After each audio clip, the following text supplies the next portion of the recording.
Welcome to the Old Time Radio Netcast Network. I'm your host, Andrew Rines, and let's get into this episode. This episode is going to be Suspense. Original air date is June 1st, 1944, and the title is Fugue in C minor. Let's get into it.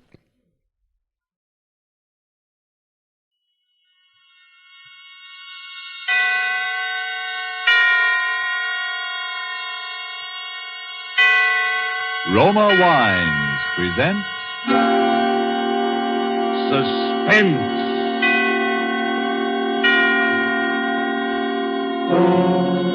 Roma Wines, made in California for enjoyment throughout the world. Salud. Your health, senor. Roma Wines toast the world. The wine for your table is Roma Wine, made in California for enjoyment throughout the world. The Roma Wine Company of Fresno, California, welcomes you again to this weekly half hour of Suspense. Tonight from Hollywood, Roma Wines bring you as stars Miss Ida Lupino, currently being seen in Warner Brothers' In Our Time, and Mr. Vincent Price of 20th Century Fox, soon to be seen in the Darrell F. Zanuck production Wilson. For the appearance of these two distinguished screen personalities, Lucille Fletcher has written a suspense play that deals with brooding anxiety and sharpening suspicion, played against the severe and forbidding background of the late Victorian era. And so, with Fugue in C minor, and with the performances of Ida Lupino and Vincent Price, we again hope to keep you in suspense.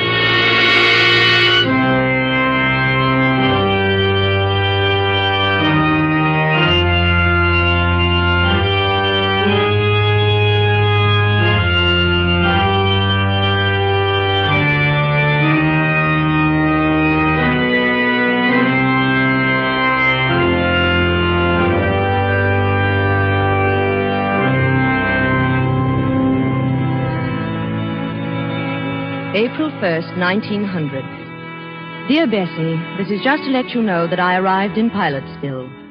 Lizzie met me at the station.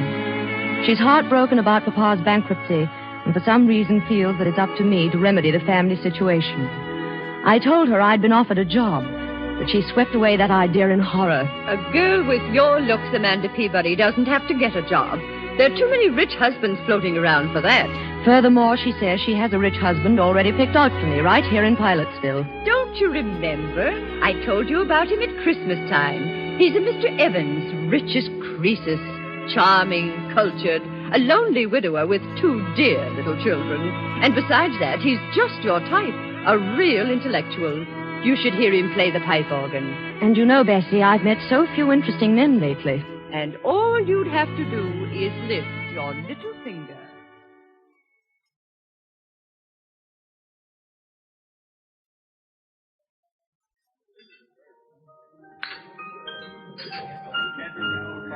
Mr. Evans. Oh, good evening, Mrs. Chumley. How delightful to see you here. I'd like you to meet my sister. Mr. Evans, my sister, Amanda Peabody. Delighted, I'm sure. It's a lovely party, Mr. Evans. Thank you, Miss Peabody.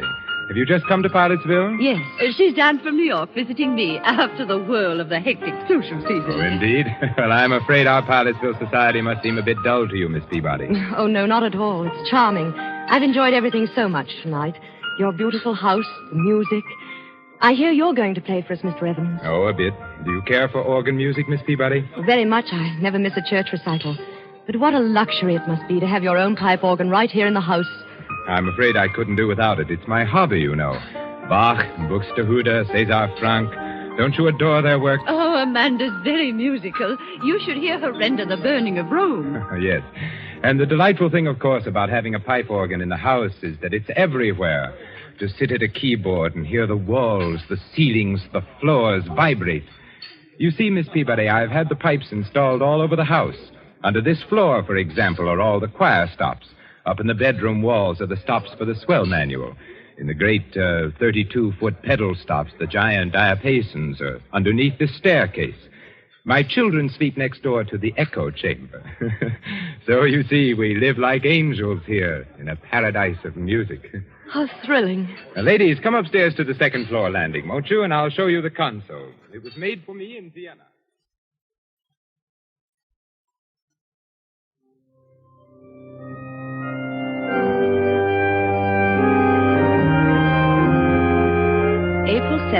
1900.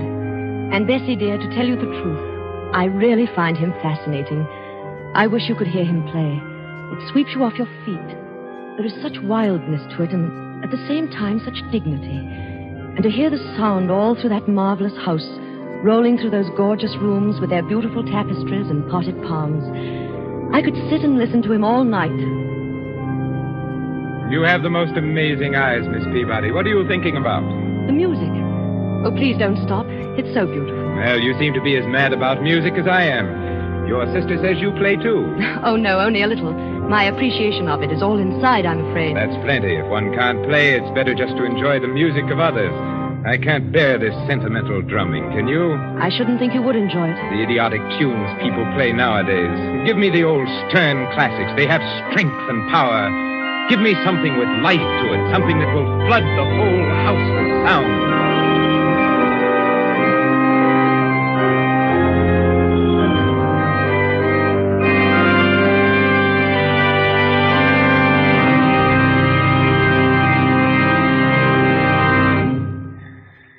Marvelous.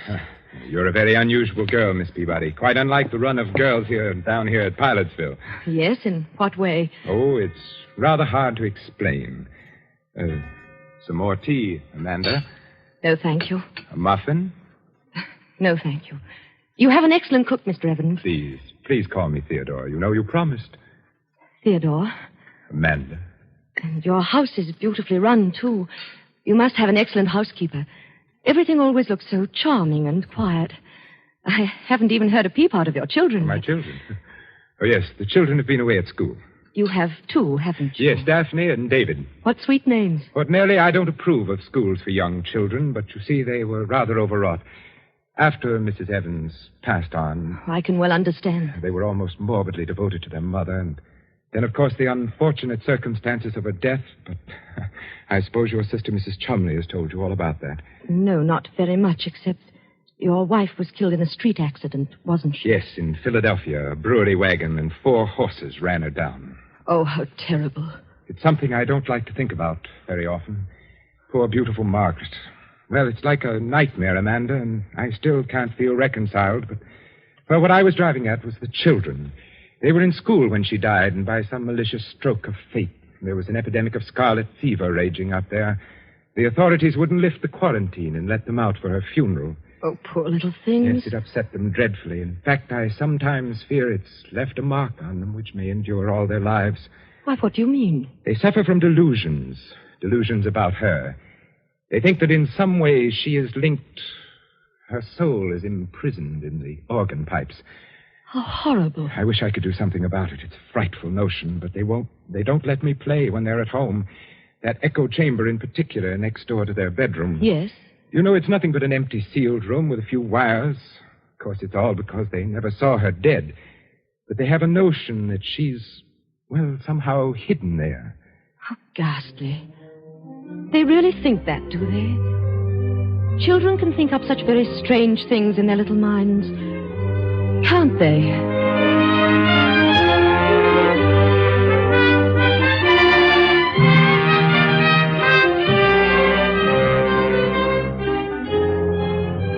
Tonight for Suspense, Roma Wines are bringing you as stars Miss Ida Lupino and Mr. Vincent Price, whom you have heard in the prologue to Fugue in C minor. Tonight's tale of suspense.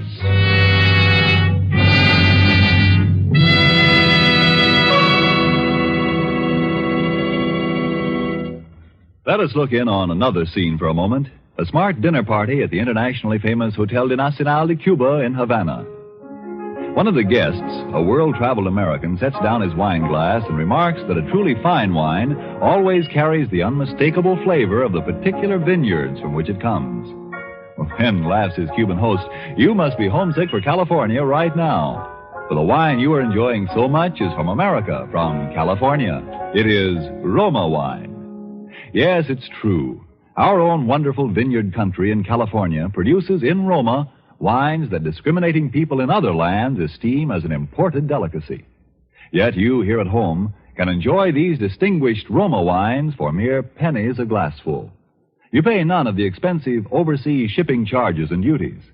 Daily with your meals or when entertaining or any time, you can delight yourself with the wonderful flavor that comes from age-old wine-making traditions perfected by modern quality controls and tests. Yes, only pennies a glassful for a treat you are certain to enjoy. For remember, Roma wines are America's largest selling wines. Roma, made in California for enjoyment throughout the world. And now it is with pleasure that we bring back to our sound stage Ida Lupino as Amanda Peabody and Vincent Price as Theodore Evans in Fugue in C minor. A tale well calculated to keep you in suspense.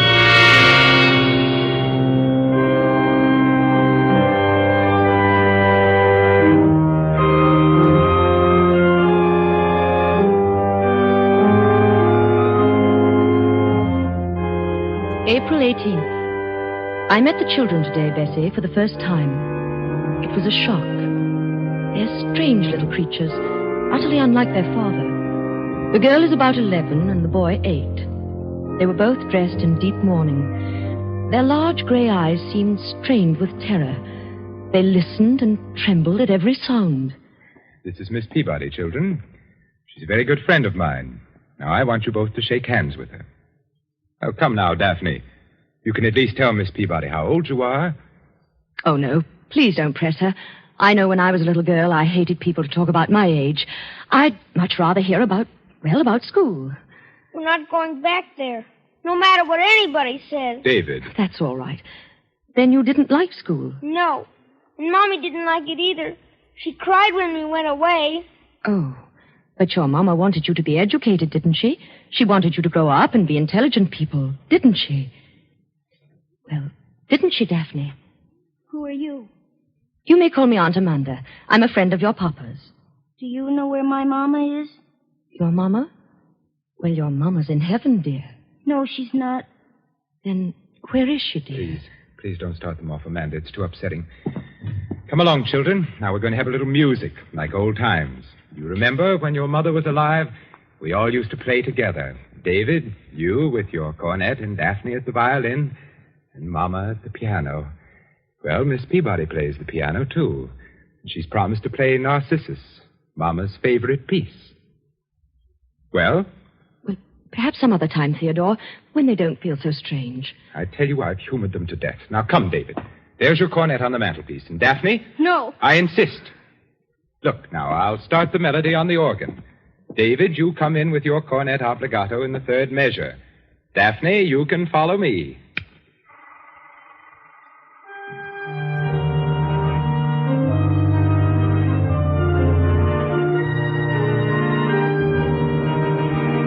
What's that? Come along, children. What's that note? That note making that funny noise. What note? Oh, you mean that? Oh, that's just a cipher. A wire must have stuck somewhere. One of the pipe valves. It's Mama. That's where Mama is. She's calling for us. Now, don't be silly. I'll just hit the key a few times and it'll stop. You've heard these ciphers before, haven't you, Miss Peabody? Well, I don't know much about pipe organs. It's a common technical occurrence, but very annoying, of course. What is she doing in there? Why doesn't it stop? That's where she is. She's in the pipe and she can't get out. Daphne, stop that nonsense. Oh, hush, dear. Your Papa will fix it. No, he won't. He can't. She won't let him because he killed her. Daphne, what did you say? Oh, she didn't mean it, I'm sure. The poor little thing's hysterical. We should never have tried to persuade them. Oh, man.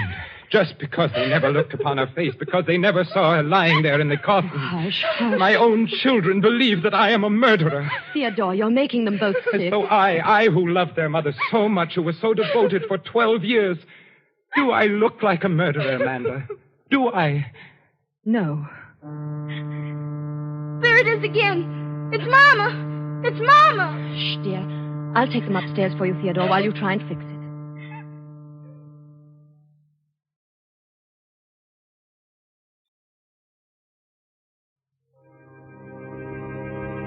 April 24th. Oh, Bessie. Those poor little children. We took them out to the cemetery today to show them her grave. A marble angel guarded it. It was planted with pure white tulips. How final it was and peaceful. And yet they began to tremble again the moment we set foot inside the house. Poor Theodore. The man is nearly out of his mind. What can he do? I keep asking myself that question. She died in Philadelphia, you say? Yes, on May 15th, just a little less than a year ago. You weren't with her? No, she went there to take a piano lesson. There was a new teacher she'd heard about. She was always so self-conscious about her technique. But she never reached his studio. They notified me at midnight from the city morgue. And no one in Philadelphia saw her? No one except the attendants at the morgue, of course, and the people who picked her up after the collision. It was such a brutal accident. There'd be no one from among them who could speak to the children, explain to them? Oh, no. Oh, it's so horrible, so sordid. Oh, I know, my dear. I hate to make you suffer. But if we could find some way, if they could just believe. When you brought her back here to Pilotsville, there was a funeral. Yes? And was there anybody then who saw her? Oh, no, I couldn't bear it, Amanda. I didn't think at the time. She'd been so beautiful, her lovely, sweet, gentle face and her eyes. The horses had completely trembled. Oh. Even if the children had been able to come home, I wouldn't have let them look. The coffin was sealed when I left Philadelphia. I didn't want to see her again myself. But there was a funeral. People came. There were flowers, an undertaker. Yes? Well, if they could believe that, if there was one witness, perhaps my own sister, Lizzie.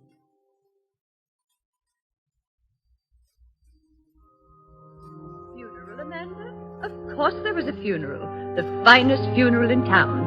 A snow-white hearse and 25 coaches. Everybody sent flowers.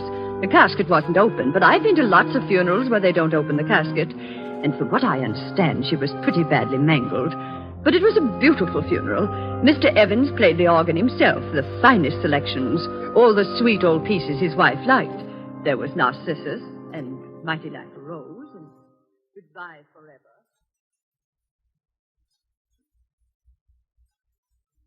That's the way it was. So you see, David, my sister, Mrs. Chumley, was there. Yes, but how did she know it was Mama? Oh, David. She didn't see Mama, did she? Well, nobody saw your poor Mama, dear. She wouldn't have wanted anyone to see her. Mommy wasn't there. She talks to us every night. She tells us to look for her. Where, dear? In the pipes. But, David, your Mama's dead. She's been dead for nearly a year. Now, you saw her grave out in the cemetery. She's happy and at rest. Why doesn't Papa give us a key? If he'd only let us have it, we could look for her. What key, dear? The keys to the pipes. There's a little door just underneath the stairs. That's where the big pipes are. And inside it's all dark. But there are tunnels. There's a little room. Go on, dear. That's where she's hiding. That's where Mommy is. That's where Mommy is. Oh, David, darling, now look, come here. No, I hate you. But why do you hate me? Why don't you let me help you? Because... Because what? Because you like him. Him? Papa, you're going to marry him, aren't you? Yes, you are. Safina says you are. You're going to marry him. Then he'll send us back to school. There'll be no one left to help Mama. Poor Mama will never be left out. Oh, I hate you. I hate you. David, what are you doing here? David, did you strike Miss Peabody? He's sick, Theodore. I'm sure he's very sick. Now go to your room at once. Oh, those dreadful children. I tell you, Amanda, they'll ruin whatever happiness we might have. Theodore, I love you very much. But I couldn't marry you. Not with that child's cry ringing in my head. We've got to help them. Give them that key. Let them go and look in the room where the pipes are. Then they'll see for themselves that there's no ghost. Key? Who told you about a key to that room? The children. The children? Amanda, I'm going to tell you something I've never told to a living soul. It may frighten you. Yes? Margaret was going mad when she died. Oh. No one knew it but me. It ran in her family. I discovered it long after we were married, after the children were born. Otherwise, I'd never have... And now you think the children? I'm afraid so. It was peopling of sound she had, just like them. A fear of the dead's returning. She used to play... What's that? Sounds like the organ. But the motor isn't on. The console was locked when I left. Someone's trying to play. No one but me can touch that instrument. It's forbidden in this house, and the servants are out. Unless those children. Come upstairs, Amanda.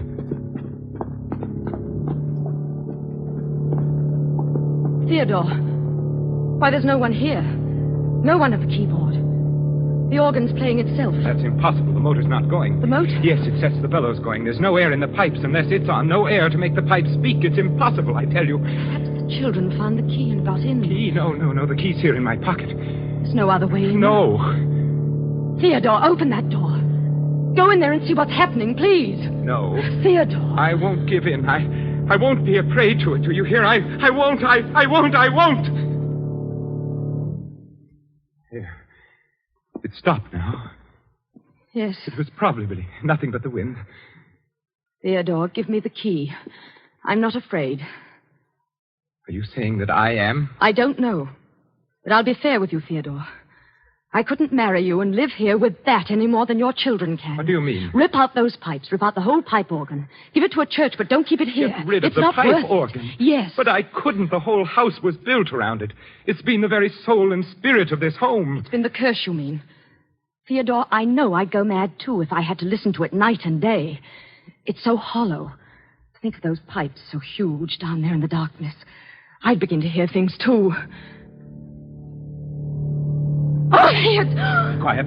Be quiet. Come outside. We'll take a walk. No, give me the key. Give me the key. You're hysterical, Amanda. I'm sorry I've overburdened you.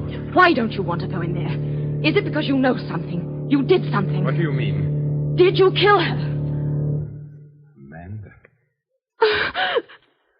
Very well, Amanda. Here's the key.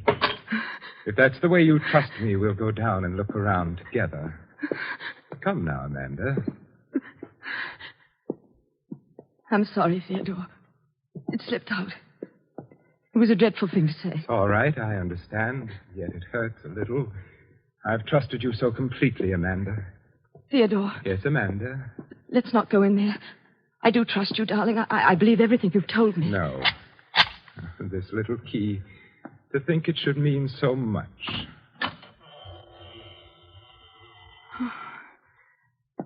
Black it is. Yes, pitch black.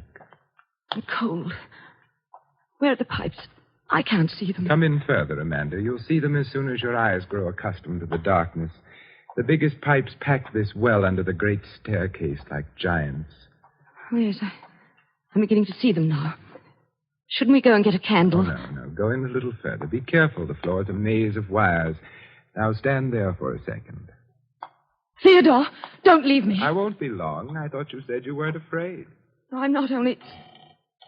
Where are you going? Just upstairs to play for you. Theodore. I'd like you to hear how the music sounds in the darkness. It's quite an experience being so close to the pipes.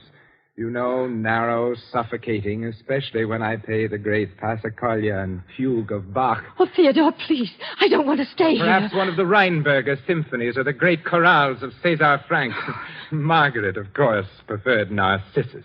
Margaret? You're very gullible, Amanda. Then you did kill her. You killed her in this room. And you're going to kill me. Yes, simple, isn't it? But why? I don't Why? know. One gets tired every now and then of mere music. Sometimes the classics demand competition. A scream, for example. There's something so exciting about pulling out all the stops and drowning out all human sound. Have you ever tried to match your voice, Miss Peabody, against the thunderous voice of Bach? It's most effective. And then when the struggle gets weaker, when the air is almost gone and you choke and gasp for breath, to bring the music down softer, softer. Theodore, you're mad. You're mad. Come, Amanda. Would you deny me that pleasure? No. I Help! promise you the concert Help! won't be too long. It takes about 8 hours before the air gives out. But you know, I could play for days. And don't worry about the children. I think you've convinced them about the ghost. What's that? Theodore!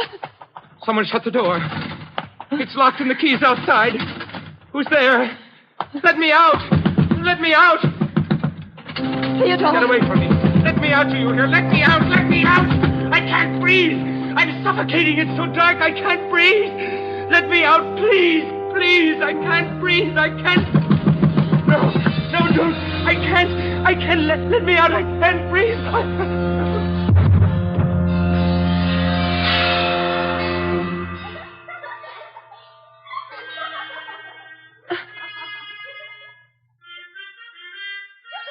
Theodore! Theodore! Let me out! Let me out! He's dead! He's dead! Daphne, David, where are you? Open the door! Help me! Help me! Oh, no! No! Help! Help!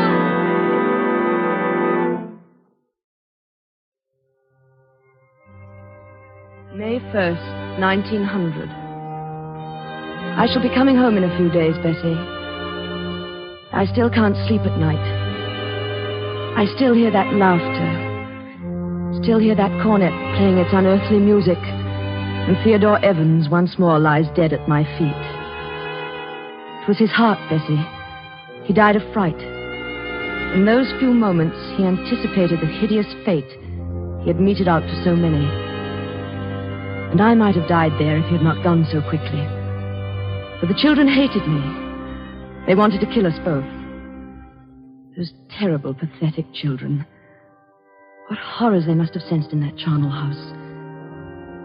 There were other women beside his wife. The police found them all buried and stuffed away into unused parts of the pipe organ. Bessie, I was in that pipe room alone with him for 4 hours before that door creaked open. There they stood, and I shall never forget their faces or the things they said. All right, Miss Peabody. You can come out now if you're really sorry.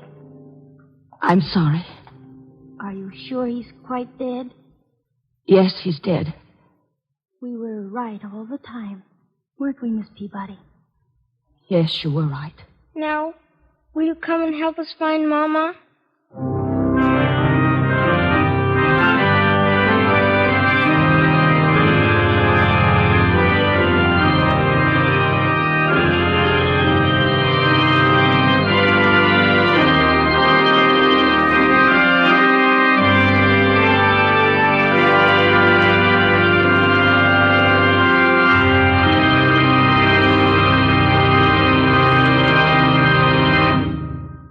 And so closes Fugue in C minor, starring Miss Ida Lupino and Vincent Price.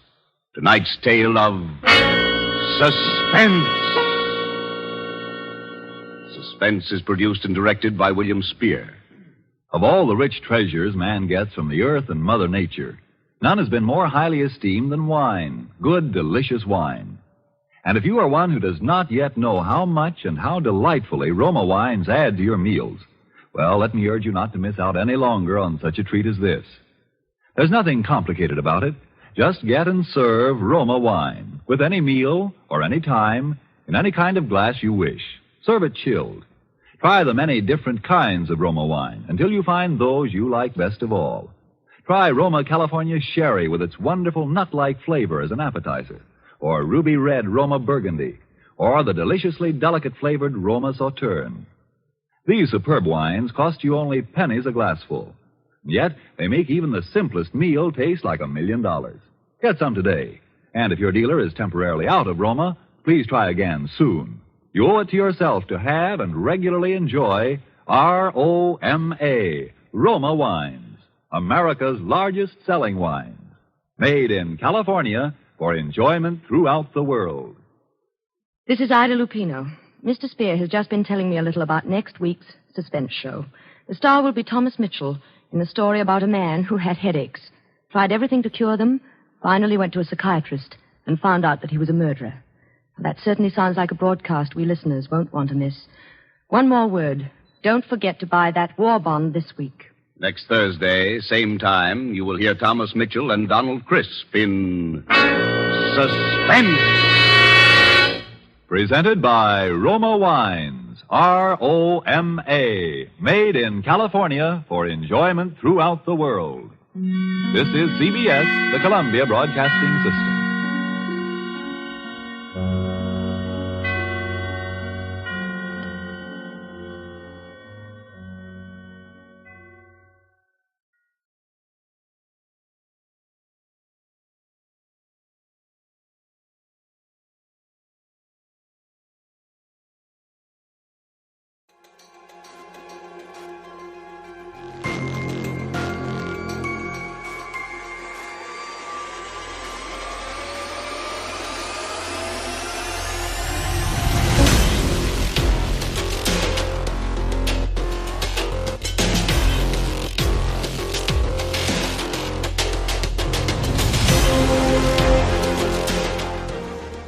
Welcome back. I hope you enjoyed this presentation from the Old Time Netcast Network.